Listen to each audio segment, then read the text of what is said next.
Formula है masons gain formula. ठीक है, ये फॉर्मूला है मेसन्स गेन फॉर्मूला। इस फॉर्मूले की सहायता से हम फाइंड आउट करेंगे क्या, ट्रांसफर फंक्शन, यानी कि एसएफजी की सहायता से हम ट्रांसफर फंक्शन फाइंड आउट करते हैं। सोच लीजिए एक बार ये क्वेश्चन आ गया कि एसएफजी की मदद से हम क्या करते हैं, खिचड़ी बनाते हैं। अरे भैया ट्रांसफर फंक्शन फाइंड करते हैं, चार ऑप्शन थे उसमें से एक था ट्रांसफर फंक्शन फाइंड करना। ठीक है, फॉर्मूला बोलता है, मेसन्स गेन फॉर्मूला बोलता है कि यदि आपके पास एसएफजी दिया हो तो उसका ट्रांसफर फंक्शन जो होता है that is P del I divide by del होगा। ठीक है, that is I from 1 to k। कुछ भी समझ में नहीं आता ये फॉर्मूले में, फॉर्मूला कब समझ में आएगा जब हम इस फॉर्मूले को आपके लिए खोल देंगे। फॉर्मूले में आप क्या क्या देखने वाले हो, अब देखो जरा, हमने लिखा जैसे P I, so P I denotes the path, जो पाथ होंगे आपके पास। पाथ बोले तो पाथ तमाम वो चीजें जो आर से सी तक जाने में आपको मिलती है, रास्ते। आर से सी तक जाने के लिए पूरे एसएफजी में कितने रास्ते कॉल्ड द पाथ। आई देखो यहाँ पे समेशन डाल दिया ना, आई 1 से स्टार्ट है तो P1 हो सकता है आपके पास, P2 हो सकता है, P3 हो सकता है, मतलब एक से ज्यादा पाथ हो सकते हैं, बराबर ना। मान लो 2 पाथ है आपके पूरे एसएफजी में, 2 पाथ है तो उसका ट्रांसफर फंक्शन क्या बन जाएगा, उसका ट्रांसफर फंक्शन बन जाएगा P1 del 1 plus P2 del 2 divide by del. ये समझो जितने पाथ है उसके हिसाब से इसको खोलते जाइए, लाइक दिस। 3 पाथ होते हैं, P1 del 1 plus P2 del 2 plus P3 del 3, like this. Got the point ना सर। P तो क्लियर है, P तो क्लियर है, ये पाथ जो भी है उनका गेन है, this is nothing but the path gain. ठीक है, path gain. Now what is this del and what is del 1।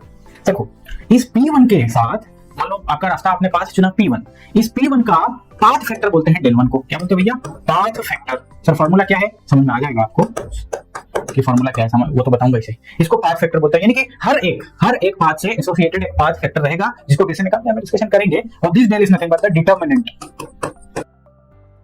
This is nothing but the determinant of एसएफजी।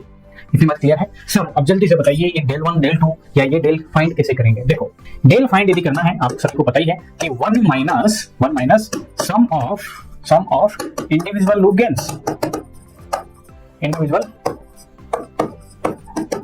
Loop gains है ना। जैसे कि आपके सर्किट में, जैसे यहाँ पे कितने पूरे सर्किट में कितना लूप दिखाई दे रहा है, एक लूप दिखाई दे रहा है। मान लो 2 लूप रहते तो आप यहाँ क्या करते हैं, इस डेल की वैल्यू फाइंड करने के लिए 1 minus sum of individual loop gains, इनके लूप गेन का सम कर देते हैं। जैसे इसका लूप गेन क्या है, G गुना minus H minus GH। So minus GH के अलावा एक और कोई सा लूप रहता है जिसकी वैल्यू GH होती, तो माइनस GH प्लस GH कर देते, 1 minus plus GH minus GH। ठीक है, उसके बाद प्लस सम ऑफ अब इंडिविजुअल को छोड़ के 2 लूप्स देखेंगे हम जो कि नॉन टचिंग रहने वाले हैं। मैं एग्जांपल लूंगा तो सारी चीजें क्लियर कर दूंगा, अभी फॉर्मूला लिख देना तो यार, घबराने का नहीं ना। सम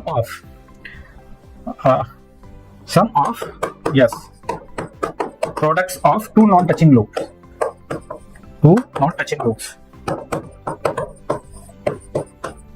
2 यदि नॉन टच लूप है तो दोनों के गेन्स को प्रोडक्ट कर दो।